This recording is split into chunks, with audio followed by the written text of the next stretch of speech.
All India 2025 NEET में AIR 1 लाने वाला महेश कुमार कैसे AIR 1 ला सकता है, जब उसके तो एकदम होश ही उड़ गए थे पेपर देख के। तो बात कुछ ऐसी है, उसने 3 साल लगातार अपनी तैयारी की थी और उसकी स्ट्रेटेजी सिंपल थी कि जब मैं पेपर देने जाऊंगा तो सबसे पहले फिजिक्स का पोर्शन फोड़ूंगा, उसके बाद पूरा पेपर करूंगा। और वो इसी कॉन्फिडेंस के साथ अपना पेपर देने जाता है नीट का। जब वो वहाँ पे पेपर देने बैठता है, वो देखता है कि पेपर बहुत ज़्यादा हार्ड है। वो इतना हार्ड है कि फिजिक्स के क्वेश्चन एक भी उसको हल भी नहीं रहा था उस पर वो क्वेश्चन। तब वो समय बर्बाद होते हुए जा रहा था। तब उसको एक फिजिक्स के टीचर की एक बात दिमाग में गूंजी।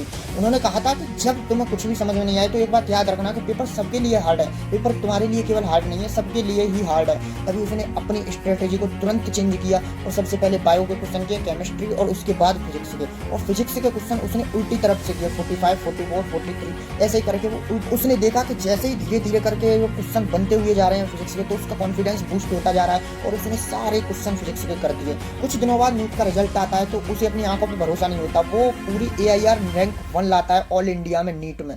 उसे भरोसा नहीं होता, लेकिन एक बात समझ में आ जाती है, सिचुएशन के साथ अपनी स्ट्रेटेजी भी बदल लेनी चाहिए। एक ही चीज पर अड़े रहना एक मूर्खता का परिचय होता है। और अगर तुम्हें कभी आगे बढ़ना है तो समय के साथ अपनी स्ट्रेटेजी बदलनी ही पड़ेगी। ये यूनिवर्स का एक सत्य है। देखते हैं ऐसी कोई और मोटिवेशन स्टोरी के साथ। तब तक के लिए आप हमारे चैनल को सब्सक्राइब कीजिए और बेल आइकन बजा के रखिए। जय श्री राम।